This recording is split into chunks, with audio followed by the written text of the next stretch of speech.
journalisme contemporain a été beaucoup affecté évidemment par le numérique, qui a déstabilisé les modèles d'affaires, qui a beaucoup fragilisé l'industrie, en privant des ressources publicitaires, et dans le même temps, se sont inventées de nouvelles formes de journalisme, dont le journalisme de données.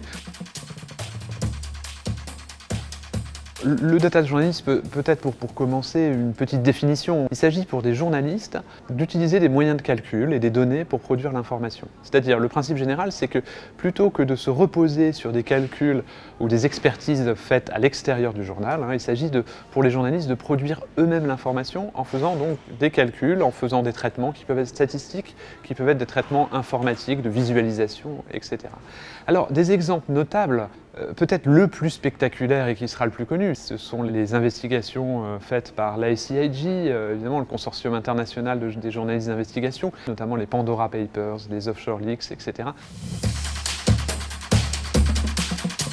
On pourrait distinguer plusieurs promesses en fait, liées au data journalisme. La première, c'est effectivement de mieux informer, notamment en utilisant les possibilités de personnalisation de l'information liée au numérique.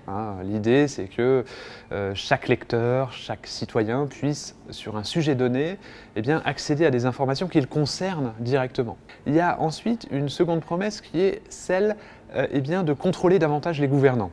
C'est-à-dire d'utiliser la masse de données produites par les administrations et par les pouvoirs publics pour finalement essayer d'identifier de mauvaises décisions, des choses choquantes, des choses qui atteindraient à la morale publique, par exemple. Je pense aussi, enfin, peut-être troisièmement, à une réalisation qui me semble aussi très importante, une promesse très importante du data journalisme, qui est d'essayer de produire des interprétations plus systémiques.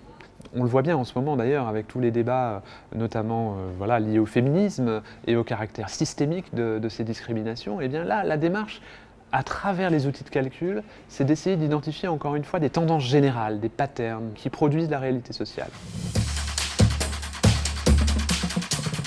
Dès lors que ces pratiques-là se démocratisent et qu'on les trouve finalement dans davantage d'organisations de presse et dans davantage de médias, tout un ensemble de difficultés se posent. Comment vérifier, comment être sûr que des volumes de données très importants soient fiables pour le traitement journalistique? Un deuxième exemple de difficulté qui a pu se poser, c'est la relation avec le public.